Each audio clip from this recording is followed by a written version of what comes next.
Kalau memang ini disebut KUHP ini membantu KUHP ya, tanggal 2 Januari, ternyata temuan masyarakat sipil juga ada beberapa pasal yang justru nggak konsisten gitu. Gimana tuh? Bertabrakan. Di rapat tanggal 12 sampai 13 November. Ketika itu DPR itu dianggap mencatut masyarakat sipil, dan itu sejumlah anggota DPR dilaporkan oleh masyarakat sipil ke MKD DPR gitu. Karena mencatut nama mereka sebagai pengusul ya. Nah, contohnya apa Gi?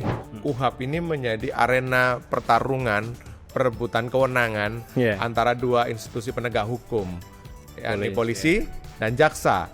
Ini mereka sudah atau masih ada bara-bara dikit-dikit nih di ujung pengesahan ini. Kejaksaan dengan aturan baru ini bisa membuat kesepakatan dengan korporasi jika korporasi mengakui kesalahan dan mengikuti kewajiban yang disepakati oleh kejaksaan. Oke, wah bahaya banget nih, Gi. Nah, artinya, sebenarnya ada institusi lain juga yang juga punya, sebenarnya di awal-awal juga punya kepentingan dalam hal pengecualian penyidik ini, yakni dari institusi tentara.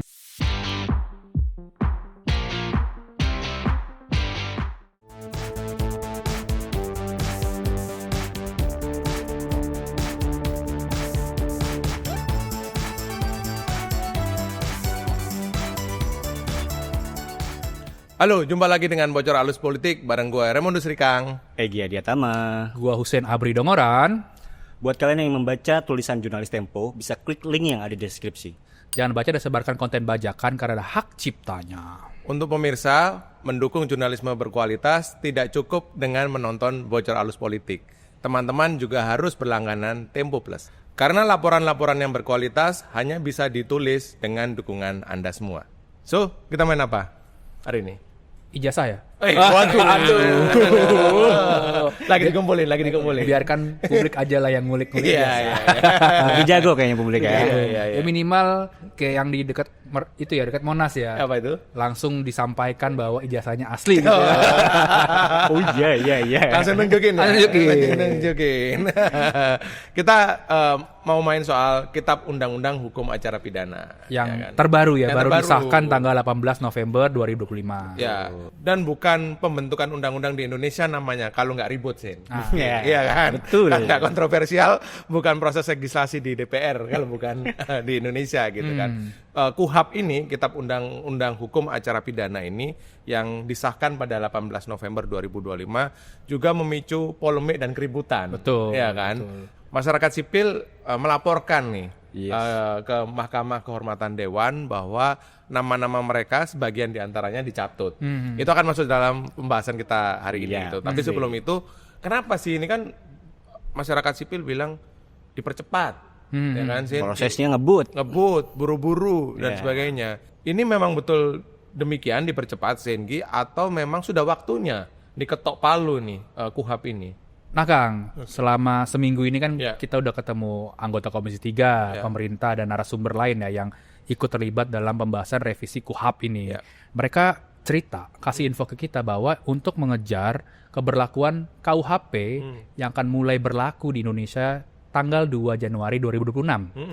Jadi mereka ingin nih Kang, KUHP berlaku, ada KUHP juga berlaku. Jadi selaras gitu ya. Misalkan nanti hukum pidananya apa, beracara pakai hukum acara di sini begitu. Jadi mereka ingin tatanan hukum kita seperti itu. Ya.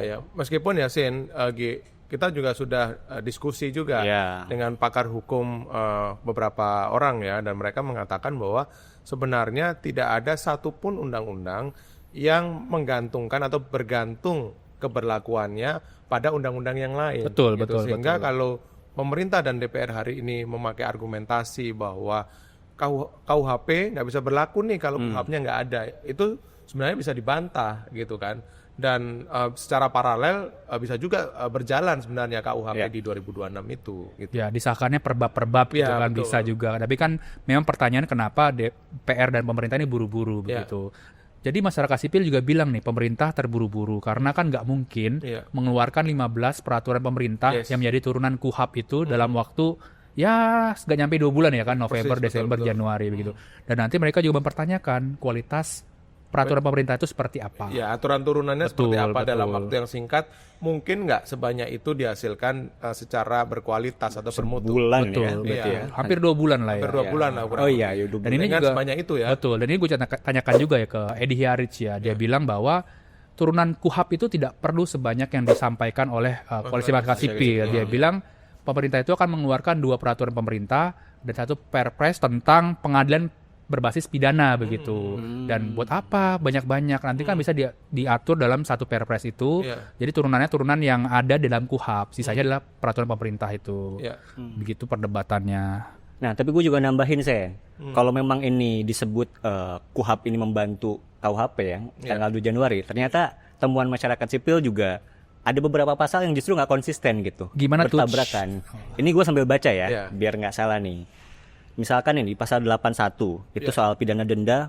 Ini dalam KUHP-nya ya, yang berlaku 2 Januari. Pidana denda wajib dibayar dalam jangka waktu tertentu yang dimuat dalam putusan pengadilan. Jadi memutuskan hakim gitu ya.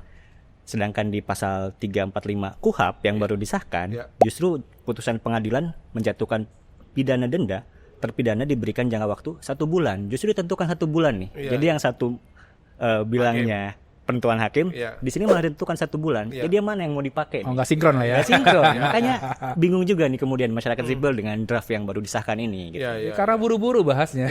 Jadi paralel atau kesinkronan itu tidak terjadi dalam beberapa pasal. Salah satunya yang ditemukan masyarakat sipil di situ ya. Jadi detailnya bisa dibaca laporan majalah Tempo tentunya. Iya. Tapi yang menarik menurut gua, Sin, itu adalah bagaimana sih mereka mempercepat pembahasan ini di ujung tenggat sebelum 18 November. Gua kira meskipun dinamikanya cukup alot gitu kan, tetapi mereka pasti di ujung mendekati ketok palu ini mereka pasti finalisasi, rapat, sinkronisasi dan lain sebagainya. Betul, gue udah cerita nih, tapi sebelum di November gue pengen flashback dulu. Ini kan awalnya KUHAP itu sudah ada draftnya di tahun 2012. Revisinya.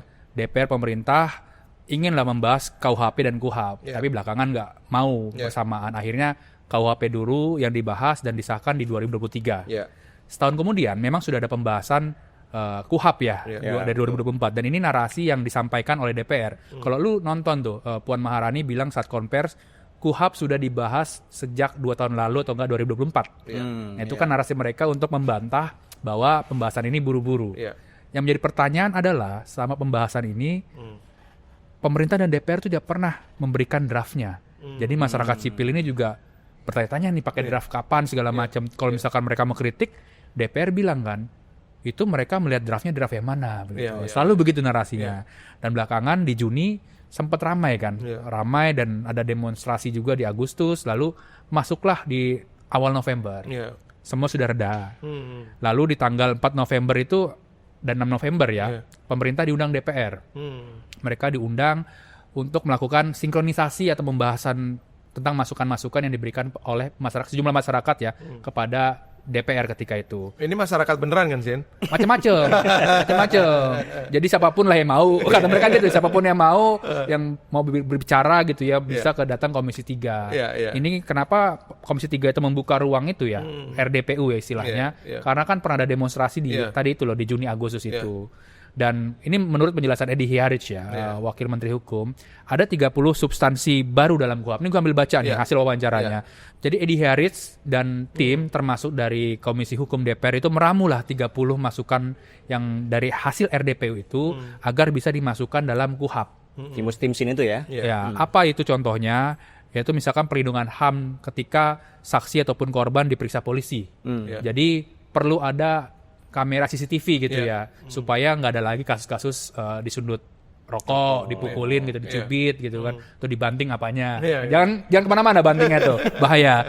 Lalu juga polisi memberikan asesmen terhadap korban. Dari tahap penyelidikan itu korban bisa didampingi oleh pengacara gitu. Jadi banyak hal yang dimasukkan dalam tim-tim itu.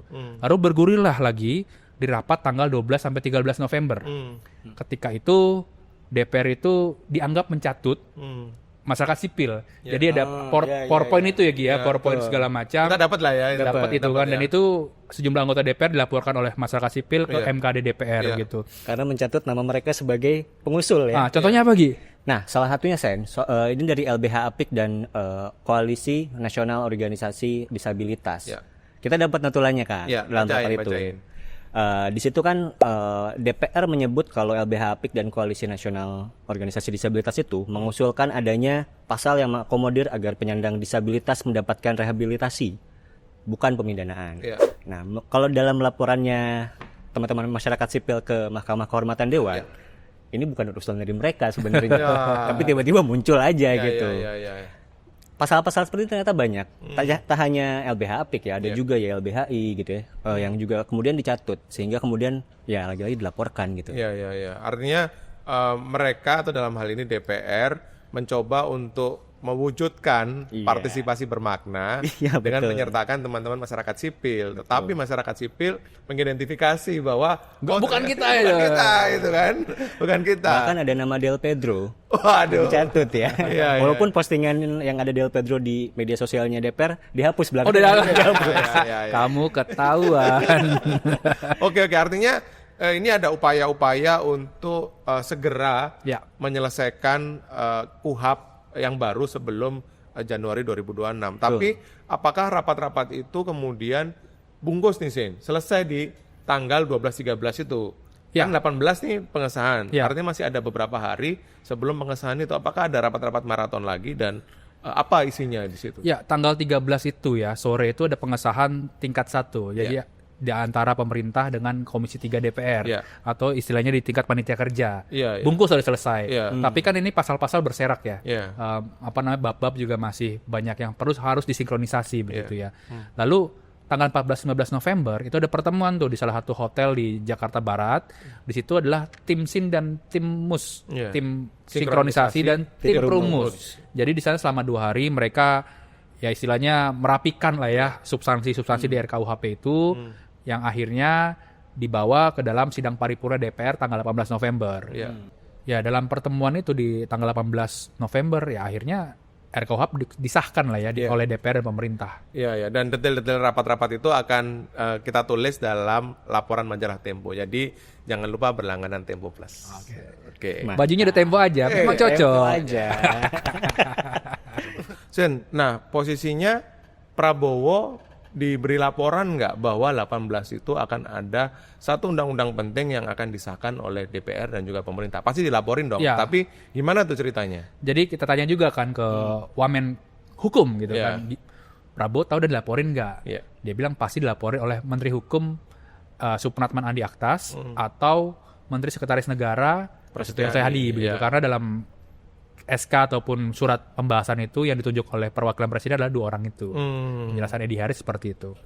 Gizen, dengan disahkannya KUHP pada 18 November yang lalu, artinya bisa kita simpulkan nggak sih bahwa laporan-laporan yang sudah kita tulis sebelumnya bahwa KUHP ini menjadi arena pertarungan, perebutan kewenangan antara 2 institusi penegak hukum, yakni polisi dan jaksa. Ini mereka sudah atau masih ada bara-bara dikit-dikit nih di ujung pengesahan ini. Jadi emang ini Kang, ketika sekitar bulan Juli waktu itu ketika akhirnya diprotes besar-besaran dan akhirnya batal disahkan saat itu. Itu memang sebetulnya sudah ada namanya tim 12 kalau kata Edi Haris ya. Ini tim yang memang disengaja dibentuk oleh Edi gitu. Orkestratornya adalah Edi dan di dalamnya ini ada jaksa, kepolisian dan juga jangan lupa Kang, ada Mahkamah Agung juga di situ. Unsur pengadilan ya. Betul, unsur pengadilan. Kenapa tim 12? Karena dari masing-masing 3 institusi ini ada 3 wakil. Ditambah kemudian dari Kementerian Hukum ya. Nah, kesepakatan antara para penegak hukum ini, antara polisi, jaksa, dan pengadilan itu muncul di tim 12 ini. Rapatnya sebenarnya secara tertutup nih. Gitu. Bahkan kita wawancara juga dengan salah satu anggota timnya, Asep Nana Mulyana. Dia ini Jaksa Agung Muda Tindak Pidana Umum. Ya semacam jubirnya kalau dari kejaksaan. Dan dia cerita memang dalam forum-forum tertutup itu ya ada semacam tukar pikiran antara jaksa dengan kepolisian khususnya yang banyak banyak singgungan kepentingannya gitu. Nah, tapi memang di situ ada ini juga Jaksa Agung Muda Bidang Intelijen, Reda Mantovani gitu. yang kemudian meyakinkan bahwa ini tidak perlulah ribut-ribut antara polisi dengan jaksa. Ini kan kita adalah seperti sepasang suami istri bahasa dia. Gitu ya. Hubungannya itu sangat dekat. Gak usahlah kita rebutan kewenangan gitu ya. Sehingga akhirnya disepakatilah dalam dalam tim 12 itu beberapa kesepakatan yang kita bisa lihat sekarang kalau menurut masyarakat sipil justru lebih condong menguatkan Polri gitu. Tapi dalam pembahasan itu rasanya jaksa atau kejaksaan dalam hal ini sempat punya argumentasi. Betul, betul. Bahwa mereka sebenarnya adalah motor atau pemidanaan itu mereka ada di depan, gitu kan. Betul. Selama ini sistem pemidanaan itu lebih banyak dimainkan perannya oleh polisi, gitu kan. Sehingga salah satu tarik-menarik kewenangan itu ada di proses itu, Gi. Betul. Dan memang pada awal perdebatan antara jaksa polisi ini, yang didorong jaksa juga itu bahwa hak penyidikan itu ada di tangan jaksa gitu. Asas dominus litis lah mereka menyebutnya ya. Dan ini sempat digulirkan lewat banyak cara waktu itu oleh kejaksaan ya, dengan membuat FGD ya, diskusi-diskusi di universitas gitu. Cuman pada akhirnya ketika sudah bersepakat di forum di tim 12 itu ya akhirnya tetap dikembalikan lagi ke polisi gitu ya. Nah, yang gue dengar juga adalah jaksa dan polisi ini sempat berdiskusi soal kewenangan mengenai penundaan penuntutan. Itu yang gue dengar adalah soal itu gimana Gi sebenarnya? Nah, soal perjanjian penundaan penuntutan ini memang jadi kewenangan baru yang dimiliki oleh kejaksaan dan kewenangan baru ini memang didapat sebagai bentuk ini ya, semacam pemerintah memberikan keseimbangan gitu setelah Polri mendapat banyak kewenangan baru gitu ya dalam RKUHP ini gitu. Ya, jaksa pun harus ada gitu ya. Dan salah satunya adalah perjanjian penundaan penuntutan. Gua baca sedikit ya apa itu perjanjian penundaan penuntutan. Jadi intinya kejaksaan dengan aturan baru ini bisa membuat kesepakatan dengan korporasi jika korporasi mengakui kesalahan dan mengikuti kewajiban yang disepakati oleh kejaksaan. Wah bahaya banget nih Gi. Artinya bisa juga menjadi celah bagi siapapun yang berperkara di kejaksaan untuk menjalin atau membangun kesepakatan-kesepakatan di bawah meja. Betul. Iya kan? Ini juga yang kemudian jadi concernnya teman-teman masyarakat sipil nih. Nah, dalam KUHP baru ini tertuang dalam pasal 65 huruf J ya. Di situ bahwa penyelesaian perkara bisa lewat restoratif justice gitu ya. Mekanisme keadilan restoratif gitu ya. Iya. Nah, gue tambahin Gi, tapi bukan tambah nasi ya. Nah, jadi perdebatan atau diskusi hangatlah soal kewenangan jaksa dan polisi itu adalah di soal penyidikan gitu ya, penyidik dan penyidikan. Jadi polisi itu ingin menjadi penyidik utama, yang artinya adalah semua penegak hukum termasuk penyidik PNS gitu ya, pajak segala macam kalau menangani kasus itu harus lapor ke polisi begitu kan. Dan ini kan dianggap kewenangannya luar biasa besar begitu ya. Sementara jaksa nggak mau nih, mereka juga merasa gitu ya kan, selain mereka itu penuntut, mereka juga bisa melakukan penyidikan, khususnya dalam kasus korupsi. Dan ini gue tanya juga nih ke Edi Hiarich gitu ya, Wamen Hukum gitu ya, sebetulnya gimana duduk masalah soal pasal ini. Jadi pemerintah menjelaskan kenapa sih Polri itu harus menjadi penyidik utama ya, yang masuk dalam KUHP terbaru gitu ya, karena memang ada putusan MK. Jadi kita nggak bisa melawan putusan MK, dia bilang begitu. Artinya makanya dimasukkanlah di dalam pasal 6 di RKUHP itu. Tapi karena memang ini untuk menjaga keseimbangan, makanya dicarilah titik temu. Yang pertama, itu termaktub dalam pasal 7 ayat 5. Bunyinya apa? Gue baca ini ya. Koordinasi dan pengawasan dikecualikan untuk penyidik kejaksaan, KPK, dan Angkatan Laut. Lalu titik temu selanjutnya adalah di pasal 5. Ini pasal 5 kalau menurut Edi Hiarich adalah pasal keseimbangan Polri dan jaksa begitu ya.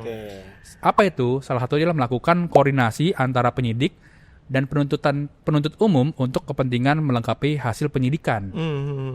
Jadi biar nggak ada ini nih, biar nggak ada misalkan Polri ngurus berkas gitu kan, terus dilimpahkan kejaksaan, kejaksaan bilang belum lengkap.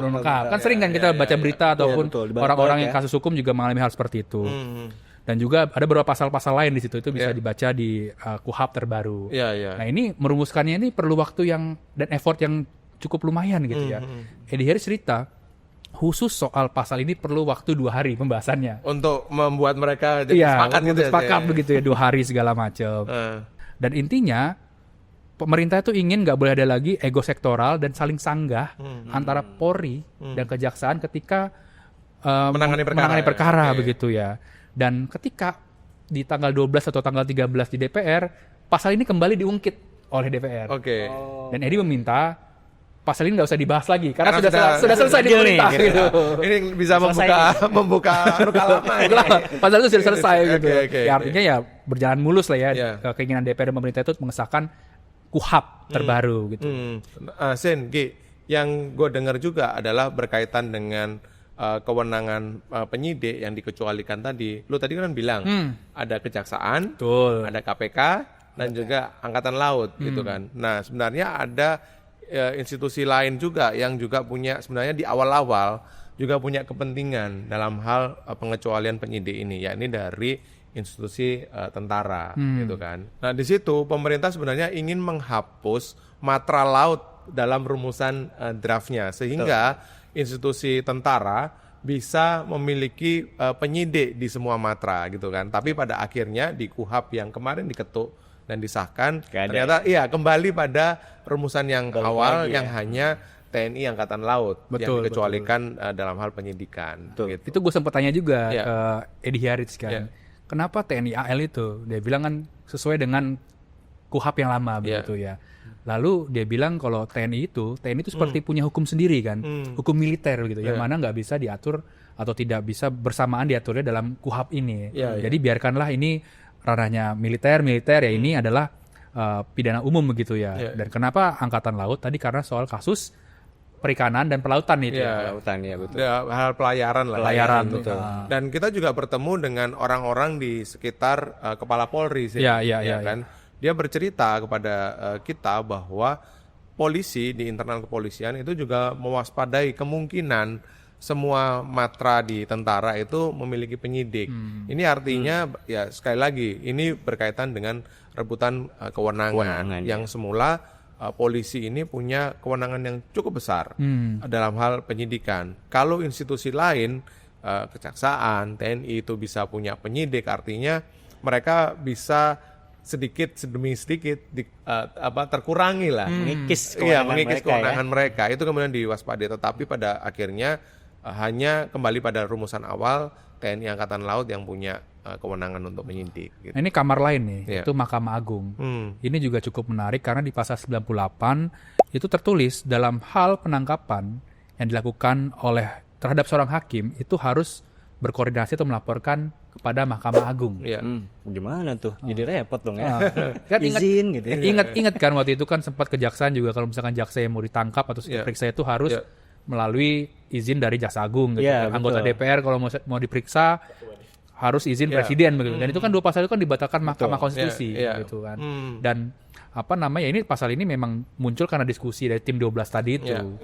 Hasil kesepakatan. Dengan segala dinamika ini masyarakat sipil nih melawan nih tentu saja kan. Karena kita tahu di bulan pertengahan tahun lah ya, di bulan-bulan Juli, Agustus itu juga masyarakat sipil sudah memprotes substansi dan upaya-upaya untuk mengesahkan KUHAP ini gitu. Tapi dengan disahkannya mereka sebenarnya juga tidak berhenti melawan nih Sin gitu kan. Nah gimana tuh Gi ceritanya Gi? Ya memang di Juli saat itu ya pertengahan tahun itu ya upaya mereka berhasil ya karena akhirnya ditunda gitu. DPR Komisi 3 saat itu menunda pengesahan karena tekanan publiknya cukup besar gitu. Nah bedanya kalau dengan sekarang gitu ya. Kita ngobrol dengan banyak masyarakat sipil ya, koalisi masyarakat sipil, dan mereka menyebut jangka waktu antara pembahasan dengan pengesahan di hari Selasa itu terlalu pendek gitu. Bahkan draft yang resmi dikeluarkan DPR itu baru keluar Selasa pagi gitu ya. Selasa pagi. Artinya mereka tidak punya waktu untuk breakdown pasal-pasal itu. Breakdown pasal-pasalnya gitu. Dan bahkan ya akhirnya mereka mencoba konsolidasi Kang Sen, menggelar aksi gitu ya dengan jumlah yang sangat terbatas karena konsolidasinya sangat singkat gitu ya. Di tengah hujan pula saat itu. Mirip ya, Agustus juga hujan. Agustus November hujan. Ada apa ini? Ada yang Avatar ngatur ya. Karena pada akhirnya hujan itu membuat aksi juga semakin kecil karena ada yang menyusul tuh sorenya dan tidak bisa ngapa-ngapain gitu. Pun yang aksi di tengah hujan pun itu paripurna sedang berjalan gitu. Mereka tidak bisa menghentikan revisi KUHP ini disahkan pada akhirnya gitu ya. Iya. Tapi gue yakin sih Sen, bahwa teman-teman masyarakat sipil ini juga terus melawan meskipun dengan kondisi-kondisi yang lu tadi sebut. Salah satunya adalah mereka melapor ke Mahkamah Kehormatan Dewan. Betul. Ya, betul. Untuk satu kasus atau perkara Pencatutan tadi. Tapi kita juga perlu memberikan reserve lah. Jangan berharap tinggi-tinggi. Nanti kalau jatuh sakit tuh. Iya, betul. Dalam hal laporan ke Mahkamah Kehormatan Dewan. Betul. Karena apa? Dalam beberapa kasus penanganan laporan anggota dewan ke MKD, sanksi yang dijatuhkan kepada para legislator ini cenderung tidak cukup memberatkan mereka, ya kan Sin? Kasus yang terakhir adalah kasus Uya Kuya, Nafa Urba itu ya. Nafa Urba dan Eko Patrio kan, yang buntut dari ucapan mereka yang memicu demonstrasi besar pada Agustus lalu. Mereka dijatuhkan sanksi nonaktif selama 3-6 bulan gitu kan. Jadi ya bagaimana kita mengharapkan sanksi yang tegas dan terukur dalam hal pelanggaran etik anggota dewan kalau yang mengadili juga anggota atau teman-teman mereka juga gitu loh. Nah Kang, ini juga ada info juga ya, yang mana ada perbedaan di kalangan mahasiswa. Ketika di pertengahan tahun lalu RKUHP itu mau disahkan gitu kan, konsolidasi dengan mahasiswa ini kan lancar dan bergema di banyak wilayah begitu ya. Dan kali ini ada kekhawatiran gitu melakukan aksi-aksi di lapangan ataupun di media sosial. Kenapa?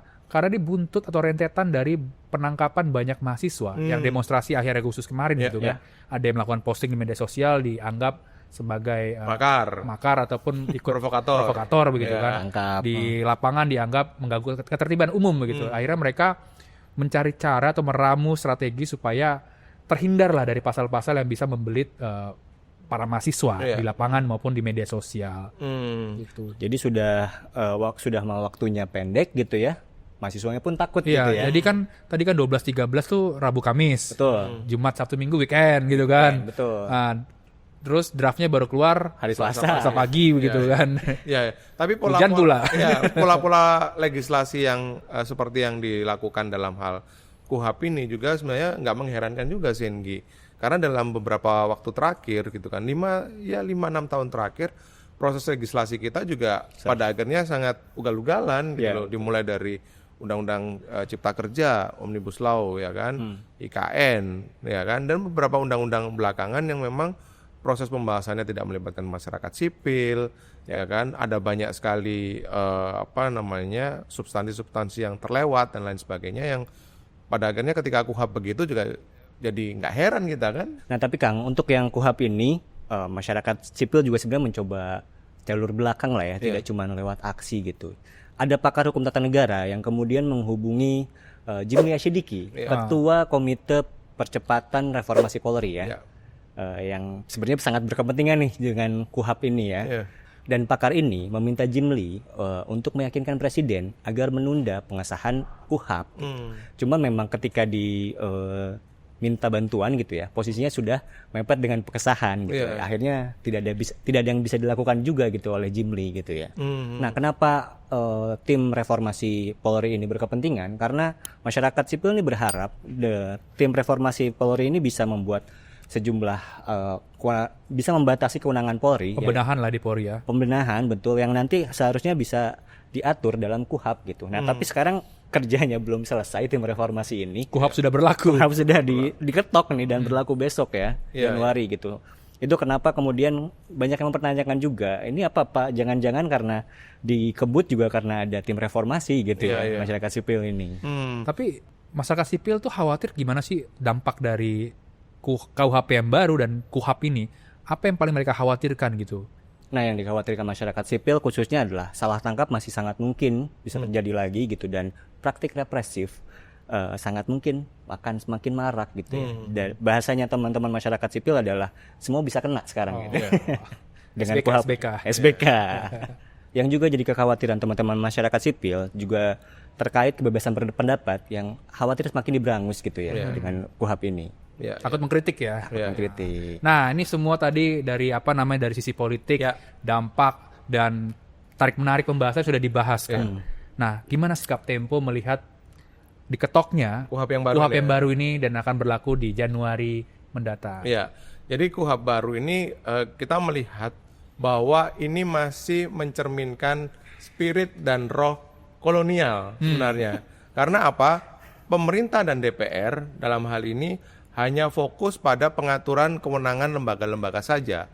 Mereka tidak melihat bagaimana hak masyarakat ketika berhadapan dengan hukum. Sebenarnya KUHP kan pada intinya di situ.